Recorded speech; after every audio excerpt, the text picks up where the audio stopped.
Patong dapat yung pera. Oh, bawal yung ganyan. Dapat hindi siya nakasupport dito sa baso. Oo, di ba? Mami, halika may challenge ako sa'yo. Ayan, meron ako baso dito, dalawa. Ayan, isa sa'yo, isa sa akin. Bali shot tayo mamaya, joke lang. Ay, mami, meron ako dito, wala akong peso eh. Meron ako itong $1 bill. Ayan. Yung $1 bill na to ilalagay ko sa baso. Tapos meron akong laruan dito.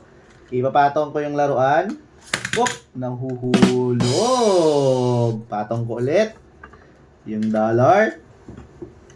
Whoop! Nahuhulog. Ba? Ngayon, paano yung gagawin mo na hindi siya mahuhulog? Nakapatong dapat yung pera.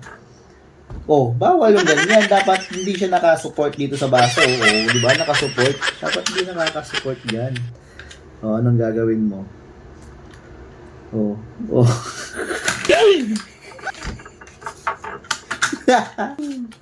Pwede galawin. Pwede galaw.